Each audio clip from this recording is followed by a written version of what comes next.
All right, today's conversation is for business owners and families who are doing well financially, but are starting to ask deeper questions like how do I give more intentionally? How do I give without creating tax chaos? And how do I make sure my money is actually reflecting what I care about most? I'm joined here with my friend Blazer Smith. He's the vice president and relationship manager at the National Christian Foundation. Blazer works with families, business owners, and advisors to simplify and amplify their giving, often using strategies most people don't even realize exist. Blazer, appreciate you being here and welcome to the show. Yeah, thank you, Daniel. It's a pleasure to be here. Yeah, I was excited to kind of discuss some overlooked strategies that have been transformational in my life and family. Cool. Yeah, I'm really excited to dive in. I know we've had lunch a couple times and I've learned more about what it is that the National Christian Foundation does, and it's pretty fascinating. Before we talk strategy, I want people to understand you. You've worked in business, co founded a company, and now lead relationships with NCF. What pulled you into this work around generosity and impact giving? Yeah, thank you for asking. So, a little bit of highlight of my background.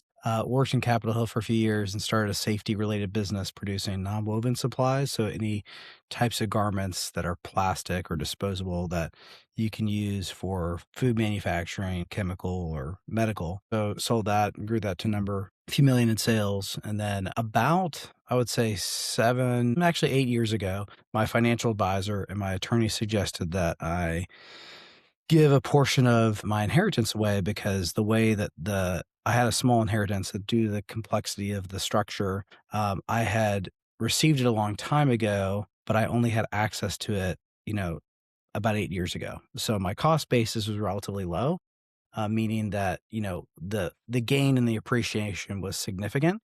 And so I was looking at a very sizable amount of tax, but I was making a significant amount of money. And most of the inheritance was public securities. And so my tax advisor and my attorney basically said, hey, you should gift this because it's going to significantly help you reduce your tax liability. So, but they were cash flowing producing assets. And I really struggled with that idea. But my wife and I decided that it did make sense. And so we gifted close to 6 figures worth of publicly traded stock, and it totally transformed my family. And so that's kind of how, and the basis was just, I didn't realize as a business owner, I lived in a place of scarcity and fear because I really believed in solutions and serving people, but I didn't realize that I didn't know how to trust God for my provisions. And I also didn't realize the tax advantage ways that I can both save a ton in taxes and give more to causes I care about.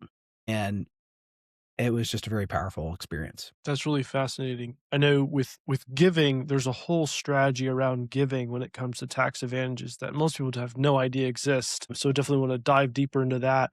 Was there a moment in all of that where you decided you want to make this your career, making that shift from selling your business and acquiring those inherited assets to then, I guess, how did it happen to get you to doing what you do now? Yeah, I think in the context of, I think part of my background is always in somewhat bivocational ministry. I think I think churches and ministries do a great job, but I feel like there's a tremendous amount of influence that I think running a business can have because at least I discovered I've got employees, I've got shareholders, I've got my customers, I've got, vendors, I've got a lot of different people that I get to interact with. And it's a very different experience than the average kind of ministry world. And I'm just more hardwired to be a business person. But one of the things that I realized really the past 5 years is having received inheritance, having grown a business, and then, COVID happened and I was very fortunate that my business really took off.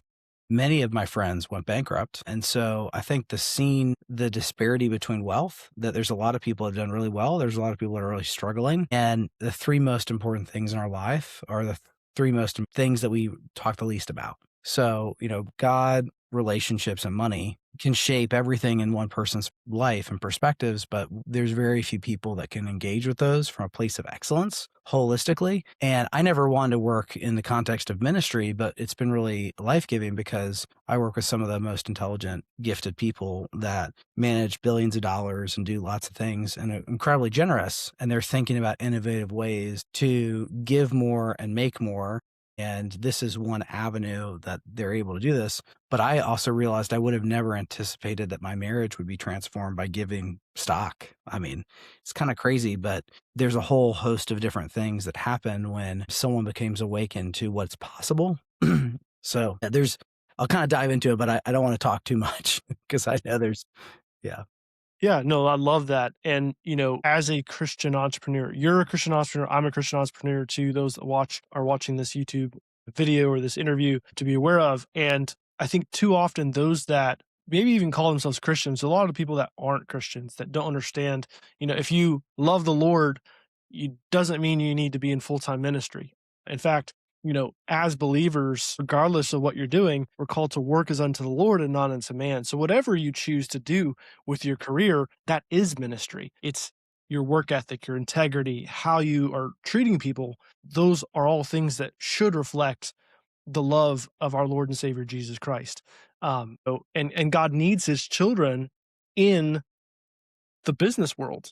Otherwise, there's so many people that will never interact with a genuine believer if every Christian was only working in full time ministry or in the church, let's say. But yeah. Yeah. Well, and also too, the church also needs people to tithe and it needs Yeah, people to be absolutely. able to give. And in the context of that, it's really important for people to be able to create wealth. And I think often some people feel within the church, including myself, that sometimes as a second class citizen, because I'm making wealth and I'm creating opportunities, but it's how do you navigate that? And there's a lot of great people that do well, but sometimes there can be kind of a disdain or people, a lack of clarity of, am I doing, I'm not in full time missionary. Am I doing everything I can? Do I love the Lord? And I think the beauty about what I get to do and having been on the receiving end is realizing Jesus talks more about money than almost any other topic in scripture over 2,300 times. And a lot of the reason I think why he talks about that is it's a reflection of our life, and you can't live life just like business. I mean, they say cash is king.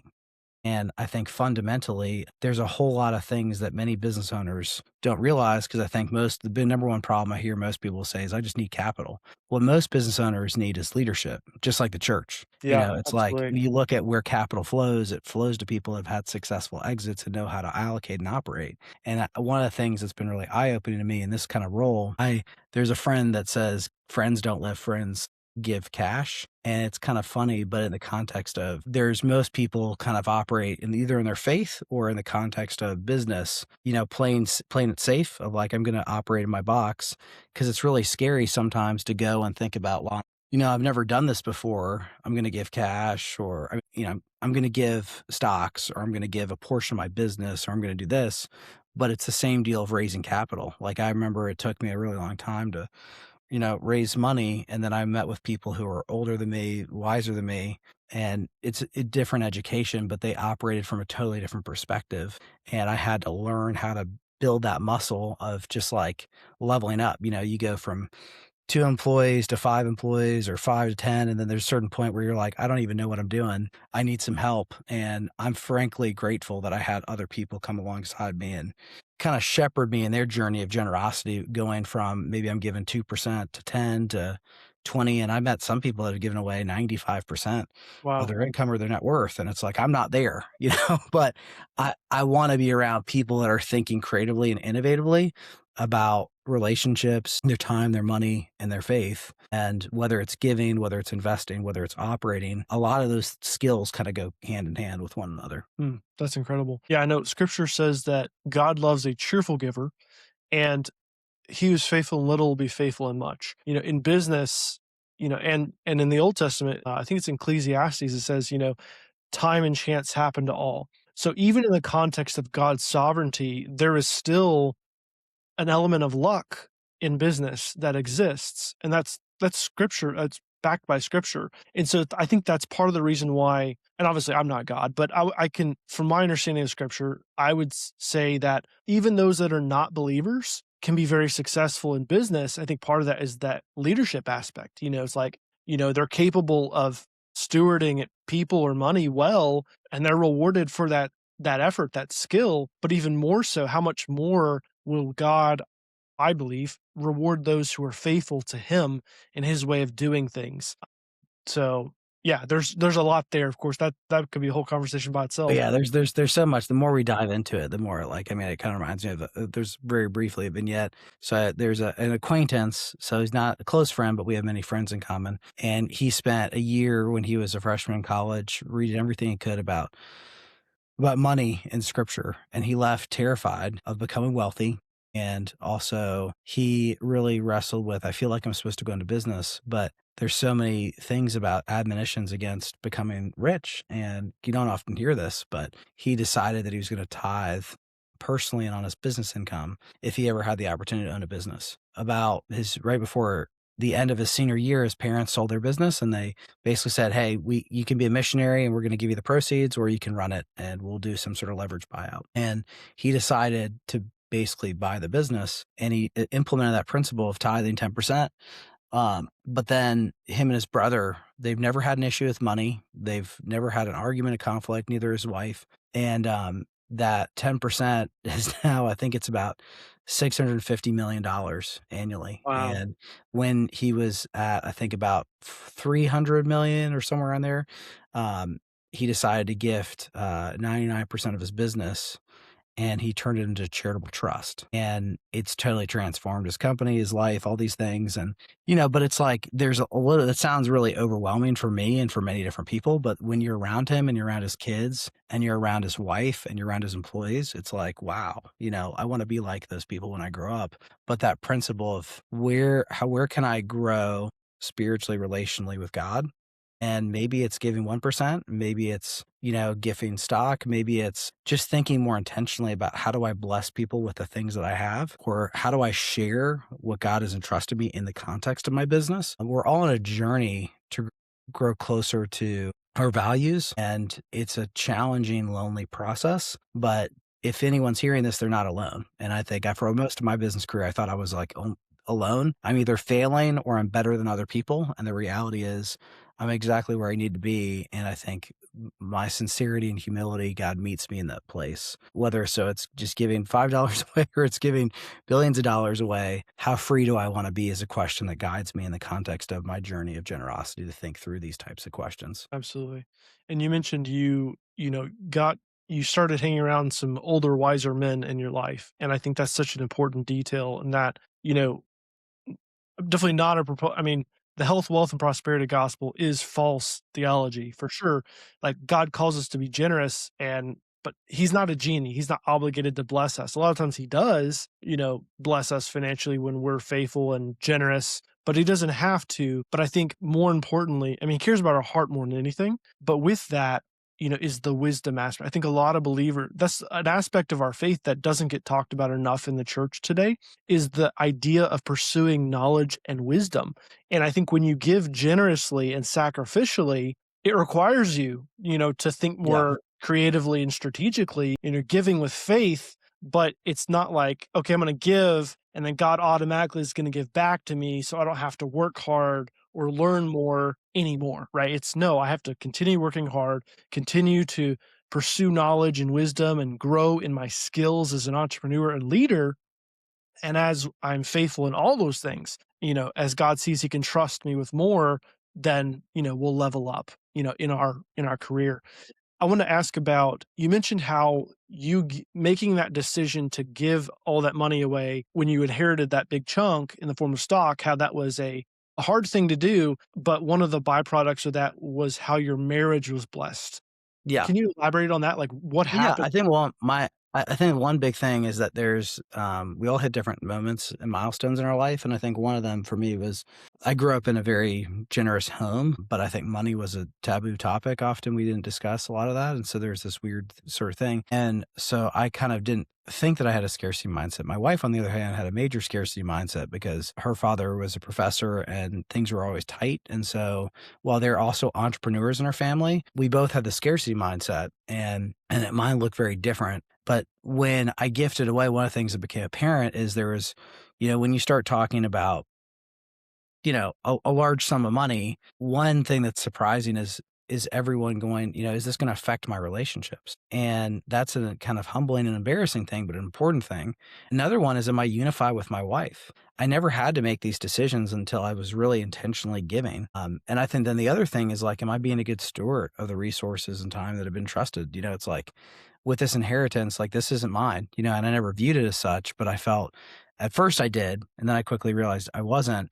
But then it's like, well, how much do I get? And because you talk to 500 different people, you're going to get 500 answers about what someone should do with their time, their money, all these things. But, there's not everyone that's willing to share vulnerably about their heart. And when I shared with my wife, I don't know what to do. And also I'm feeling scared, embarrassed, afraid. It just opened up a different degree of intimacy with the Lord and with my wife. And we began to create kind of a mission statement for our family. And it really helped us to really think more intentionally about how we give, because I was always just giving for my income, not for my net worth. And there's a certain degree of trust in God, because what I think most people think that they want is money, but what our heart desires is freedom. And Mhm. by living a generous life and learning how to share, we get freedom. And some of the most free people I've met have been entrepreneurs, and some of the most enslaved people I've met have been entrepreneurs, because I lived in this isolation bubble for a huge part of my life. And then I started learning to realize, hey, everyone's got marriage issues. Everyone's got issues with their kids. Everyone's trying to either raise capital or deploy capital. But I didn't realize that there is a scarcity mindset in my mind and heart. And I also didn't realize that my wife has different passions and interests than I do. So that was kind of, those two things really helped me in the context of transforming my family, because we created a mission statement that's, we create safe places that inspire beauty and freedom. Number two, we primarily give out of our assets as opposed to our cash, because we can alleviate capital gains tax, and we can give more, and it helps us think more intentionally about whatever our causes or passions. Because it's really easy to give $50 or $100 and feel guilty. Oh, I don't feel guilty. Here you go. It's a lot harder to say, I'm gonna take a risk, and like God's got to catch me, because I could be wrong and I could fall flat on my face. But if I'm giving 5,000, 10,000, 20,000, and I may not have cash flow for that, it's easier to give out of my assets, but it's also harder because those are bigger numbers, and it gets my attention and my heart. If I'm really passionate about addiction and recovery, or I'm really passionate about evangelism, it's different if it's like a few $100 versus like six figures. Not saying someone needs to put a number sign on it, but when you start making it real and tangible, and you start adding commitments, it just, transforms conversations, relationships, and clarifies it. For me, it clarified it with my family. Absolutely.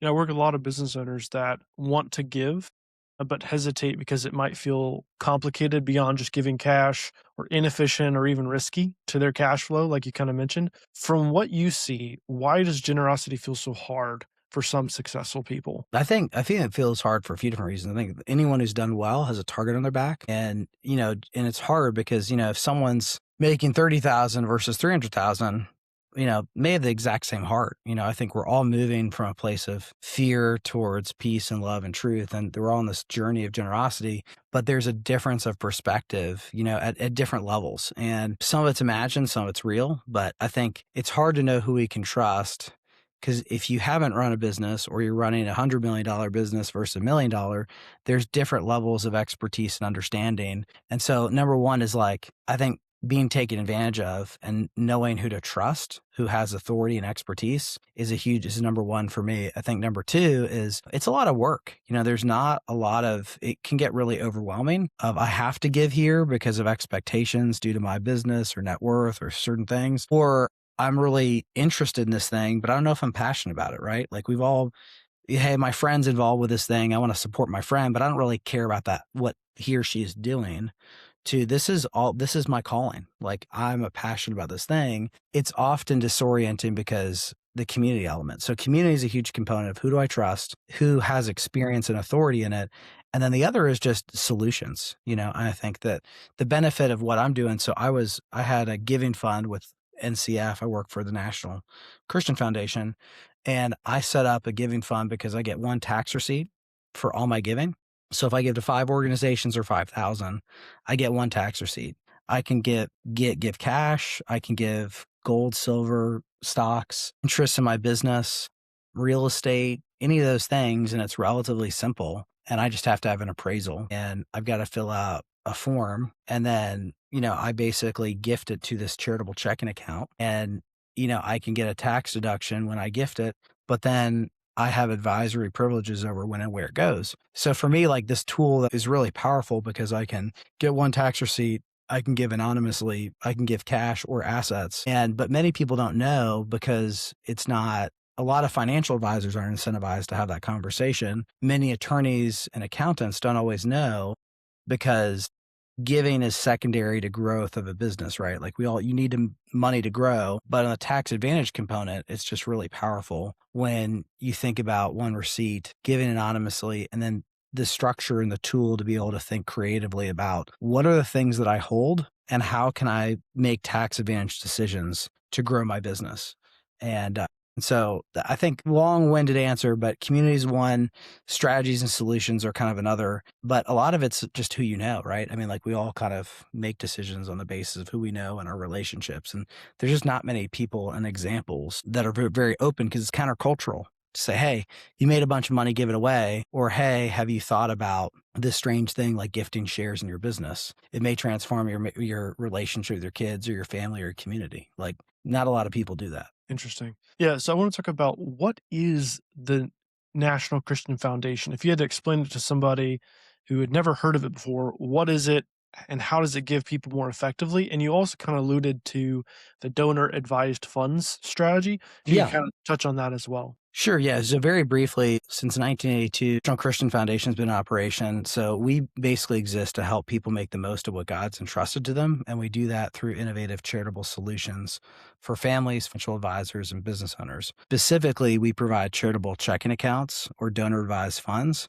so that people can give more, they can simplify and maximize their giving. But the really powerful tool is that we're kind of one of the world leaders in the context of asset-based gifts. So the basic story is 90% of charities ask for cash, yet 90% of our net worth is in assets. And many people don't realize the amount of giving that they can give to causes they care about. So we come alongside people and we help them simplify and maximize their giving via asset-based gifts. So like whether it's real estate or it's publicly traded stocks or privately held business interests or collectibles, I mean, pretty much anything you can think of can be gifted. But what I get really excited about is helping create generous businesses because many business owners don't realize that there's so many ways to care for their employees, their vendors, their community through innovative solutions. And some of it could be a marketing expense. Some of it could be, charitable, but there's a whole host of levers that are really powerful that are just essential, I think, in this, the coming years, because more and more people are looking at values aligned relationships with business, right? Like it's just making a profit is not going to cut it in the context of Gen Z. And more people are asking, what else? What else are you doing for me, for my community, for other stuff? And if the more that someone goes into this, the more powerful it becomes because there's a whole host of ways that you can both increase your revenue and liquidity and also do really good because there's significant tax advantages the more that someone thinks about what are ways that I can do charitable related or kingdom related things. Yeah, that's really interesting. So I hear you saying you like to focus on business owners. A lot of people can benefit from working with the National Christian Foundation, but you specifically like working with business owners is kind of your passion within that in introducing those creative strategies around tax advantage giving. I know that, for most business structures, if they're doing well, just giving straight cash has very limited tax advantages. And for successful business owners that have multi-million dollar annual revenue type businesses that are making healthy margins, one of the downsides of that is planning for your quarterly and your annual taxes Yeah. through distributions. And that can often put a hamper on cash flow or, you know, put stress on the business because the owner ends up having to take out a bunch of cash to pay their own tax bill. So what I'm hearing you say is that there are strategies that can be used through these like donor devised funds or the charity Christian account that you mentioned, where the business owner or the business itself even can take advantage, can get tax breaks essentially by using these specific strategies. Is that a Yeah. Exactly. So one powerful example is you look in the context of real estate. So the IRS, this is not legal or tax advice, full disclosure, but in the context of real estate, you can basically depreciate 100% of real estate value and then also gift it. without recapture. So there's a lot of really powerful things. So what that means is, let's say I've got a multifamily unit and I paid $1 million for it, and I'll just type for the purposes of illustration. I've got no debt and it's worth $1 million.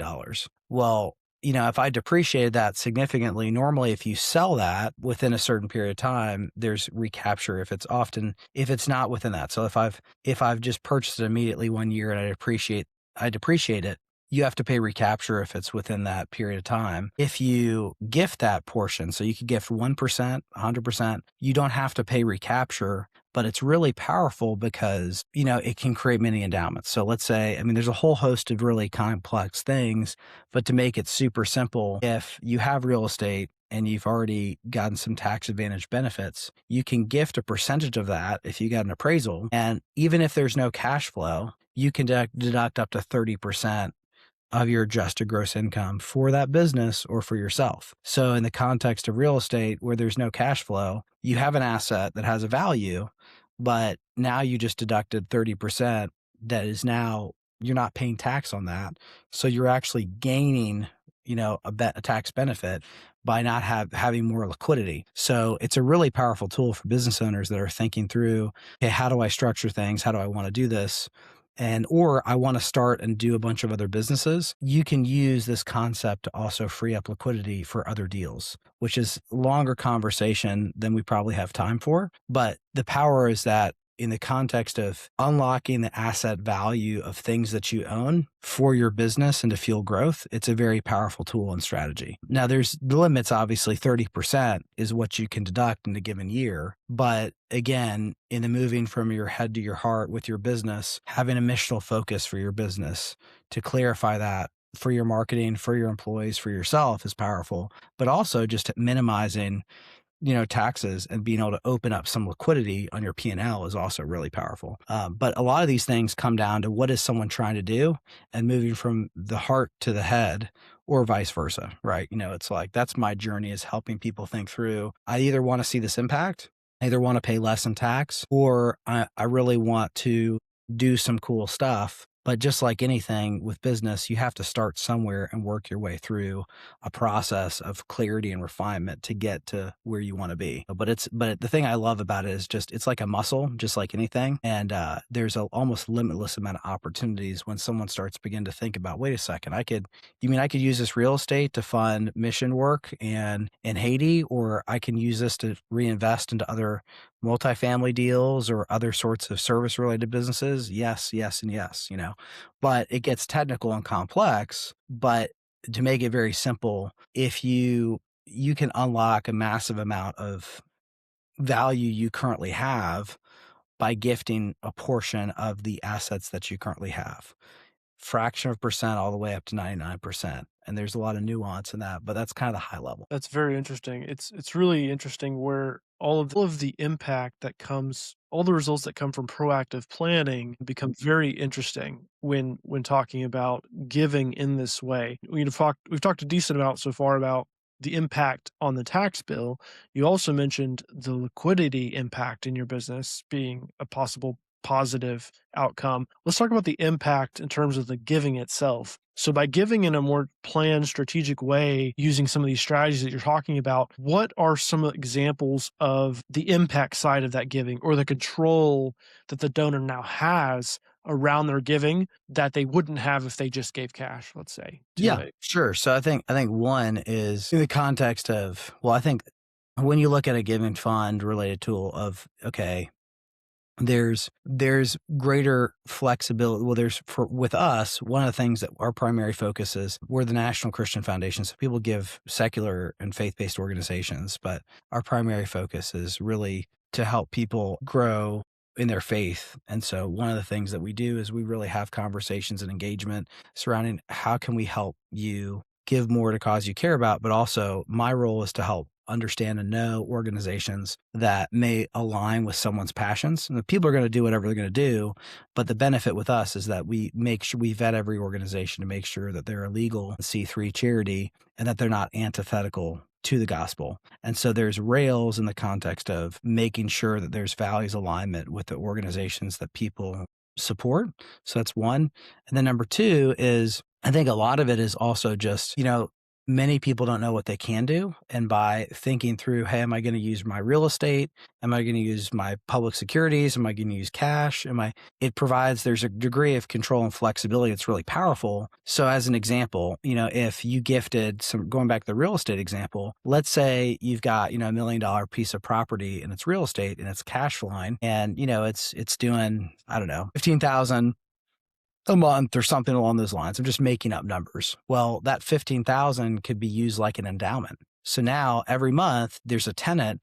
If you gifted, 99 or 100% of that property, $1 million property, you get $1 million tax deduction. And it's not fully liquid, but every month there's rent rolls and that's distributed. Well, that now can go into your charitable checking account. But the power of that is that, okay, instead of going to one charity forever, it could go to 5 charities. It could go to 10 charities. It can grow and get additional yield and be reinvested. So, there's more control in some respects of saying, hey, I'm going to give a check every month. If you give your real estate, you get a tax deduction and you get one gift that's growing tax free every month. And it could be given to tons of different charities or one charity or no charity so that it can be funded to other business ventures that have social impact. So there's a whole lot of control and flexibility as it relates to how someone structures something. Because I think in the endowment kind of perspective, you give one real estate gift one time, but you have the rent rolls. You can reinvest that tax free and you can choose to give it to one charity, a ton of charities, or you can reuse that to fund a social impact investment or for your deal flow. So it just creates a whole host of different opportunities. But then in the context of impact, there's so many different people that I know that are doing really amazing things. Like one story, just because I think at real estate, I'm on this real estate kick. So I had one friend and he has 3,000 units and he's often helps a lot of people in need where he buys a property and he renovates it. So it's, let's say a class C property, he's turned into a B plus property, increasing rent rolls, but not everyone can afford that. And there's some people that are single mothers or they're really great people and they've been there for 4 or 5 years and he doesn't want to kick them out, but he's personally, privately funding those people so they can stay in their homes. He has a very aggressive growth strategy. And so he's looking at X growth in 7 years. And he can't sustain that personally from his cash flow. If he takes it out of, the capital that he currently has, his LPs or limited partners are going to be upset. So he created a fund with this mechanism of a giving fund, and his LPs are able to get a tax deduction. He's able to get a tax deduction, and that money goes to a separate organization. But then people can apply for assistance if they have difficulty with the rent. And he doesn't approve them. This other organization approves them, and they have to fill out some paperwork. But if they're approved, he gets the money back because he's providing service for rent. And so he's a landlord. So the power is like, normally I think that would be illegal, but it's totally legal. But that's the stuff that we're talking. So now he's got a system in place to care for, right now there's about 65 tenants. And some of the people, their life has been changed because they've never encountered a landlord that's gone above and beyond to try to keep them in their homes. So there's a few families that said, we're not divorced because of this. Some families said, hey, my kid can go to the school they wouldn't have been otherwise able to go to. His employees realize, wow, he's not just in it for the money. He cares about people, cares about me. A few people have met the Lord, but all this was just saying, hey, here's a mechanism for you as an investor or for me to give, or for other people. And there's a lot of people that aren't in his company. There aren't tenants, there aren't whatever. And they're really passionate about seeing how they can share and how they can help. But it's transformed, 60 lives and counting. And then there's another thing where he's brought in another charity to care for and provide counseling services for his tenants. And what he's discovered is it's actually reduced his turnover rate by 25% in his multifamily units, which has generated well over 6 figures in terms of cost savings and profitability. But it's the same method of how do you think more intentionally about generosity? And most of the time, generosity is profitable. It doesn't have to be just charitable or just an add-on. It can be a core model for a business to really grow and sustain profitability. That's an incredible example. So he's keeping his investors happy by giving them the tax break. He's Protecting strengthening. their investment Yeah. and Yeah. and strengthening the brand of his apartment complex investment, making a positive impact on those tenants that need help, and still and having more control around the giving itself.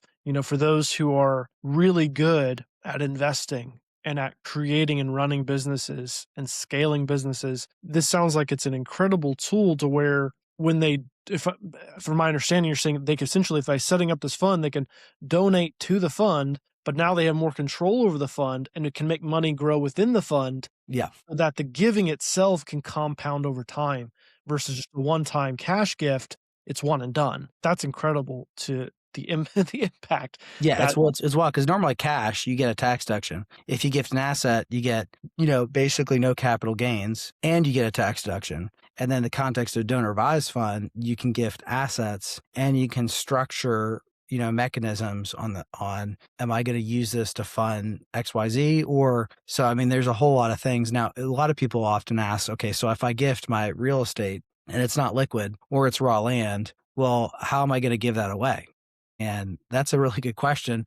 The benefit on the front end is someone gets a tax deduction on the basis of the value they gifted, and that's substantiated with a qualified appraisal. The other is when that sells, that value becomes liquid. So there is a nuance of you gift something and there's a valuation, and then there's an exit. So whether it's selling the business, whether it's, real estate, there is an assumption that an asset has been sold.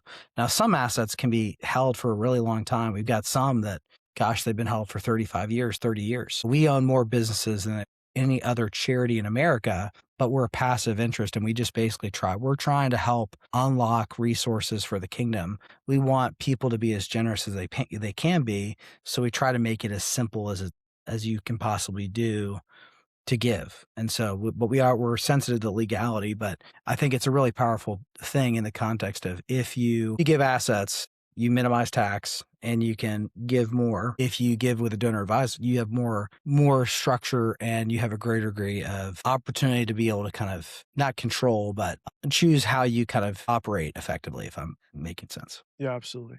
When you work with families, how often does giving become a way to teach values and not just about moving money around? I think most of the time it's about values. I think the hard thing is, most things, being a parent, what I've quickly learned is that most things are caught, not taught.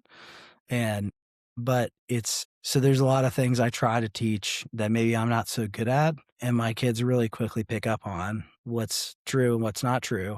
But the things about who I am, I've noticed they pick up on. And I think the beauty and the frustration with giving is that if I'm going to be a horrible employer and, be mean to my employees and mean to my customers and give a bunch of money away, people are going to notice. If I'm trying to be sincere and genuine with what values I want to grow and model, then everyone in my life's going to notice. And I think that's something that generosity, I think, is a tool and it's totally transformed my family and my heart. But what I've noticed in families is one of the best antidotes to divorce, addiction, estrangement, all these things stem from this place of generosity because the more that I grow in my generosity, the more I become who God's created me to be. For me, generosity is always a reflection of my calling. It's really hard for me to be generous with things that I'm not really passionate about, but it's super easy for me to be generous with the things that I feel like are part of who I am. But having conversations with families about what makes you come alive, what do you get excited about sharing or what's really hard to share? Are conversations that illuminate issues within a family. Most of the stuff, I think we all want to be honest. We all want to be kind and loving and compassionate, but we're not confronted with these issues unless we start having conversations about where are we spending our money, our time, our relationships, and what do those things look like? And so, but in the context of a tool like this, it's been really powerful, to be able to start engaging kids and thinking through what are some questions that are helpful. And also, how is this tool helpful? Because if it's easier for you to give, well, then you can do reporting more easily and you can set up questions. So some friends I know put like some money but one very briefly, I had one friend, his uncle took a company public, did really well. His uncle never gave any of his nieces or nephews any sort of funds and didn't have any kids, but he decided that he was going to do a pretty sizable amount of money every year in each of his nieces and nephews' giving funds. And so they had, I don't know the amount, but let's say it was, $10,000, $20,000, and they had to give away each year. And it totally transformed their life because they were forced to wrestle with, this isn't my money, but I'm a steward. And how do I do this? And I've met two of those people who are nieces and nephews, and they said it transformed their life because they never really were forced to think about, what are my values? What's my family? Who am I about? And then also, if my uncle were to see my giving, would he be satisfied? Like, would it, if he asked, what did this money do? I was be called to give an account because it's not mine. And I think those are really powerful tools and values and questions. But a lot of it, it's also, it's a muscle, right? And there's not a good and right way to go about all this stuff. It's more, am I moving in that direction towards clarity with my values and with my time, my relationship, my money? Because if God owns it all, he doesn't need my money. He doesn't need my time, my relationships, but he invites me to participate with what he wants to do in and through me and through others. Wow, that's incredible. What a cool way to teach a loved one how to become generous than to make him in charge of giving money away.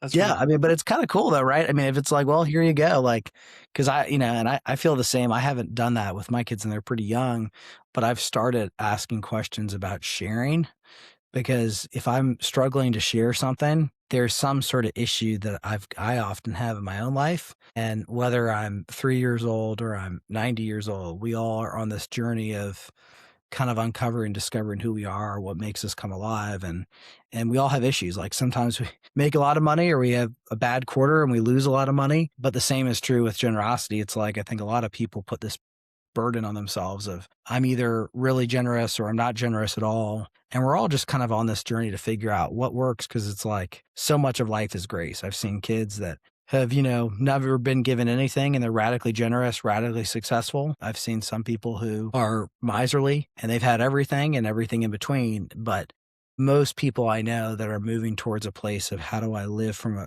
do I learn how to share and how do I learn how to be generous, generally are successful, generally know what they're about, and generally are pretty amazing people to be around. I've yet to meet anyone who's radically generous that isn't absolutely remarkable. They're generally healthy, happy, joyful, successful, interesting people. Now, it doesn't, again, equate for, if I give money away, I'm going to be wealthy. But intentionality and freedom are really powerful things. And almost everyone I know that's thinking about, how do I bless this person anonymously or buy someone a house and not tell anyone about it? Like, that's just cool, right? Hey, your wife's struggling with cancer. I'm just going to cover the medical bills. I'm not going to tell anyone about it. What kind of person do you have to be that type of person? Like, I'm not that person, but I love to be. Blazer, if someone is watching this that is already financially successful, but doesn't really have a giving strategy, what would be their first step that you would say they need to take or that you would recommend them take? Yeah, I would reach out to the National Christian Foundation or reach out to me. I mean, there's so many good tools and resources, but if you go to ncfgiving.com, that's a really good website. But there's so many great tools and resources. And so, yeah, that's a place that I would start. And then there's also a really powerful organization called Generous Giving, which provides safe spaces to have conversations surrounding biblical generosity. And there's no cost, they're free, and they operate in almost every place in the United States. But those are really great onboarding places for people that are being stirred by, I like to go deeper, but I don't know what the next step is. But there's resources in the context of our website that provide clarity about a giving strategy. And we have a workbook that would be beneficial. But there's also Generous Giving, which is another really great organization that's dedicated to creating spaces to have these types of conversations so that someone can get clarity about their purpose and get freedom in the context of all that. Blazer, I really appreciate your perspective on giving. Thank you for being here today. Those watching this, please be sure to like and subscribe and drop a comment below. How would you like wealth to make an impact in your life in terms of giving? So until the next one, see y'all then. Thanks so much. Appreciate it.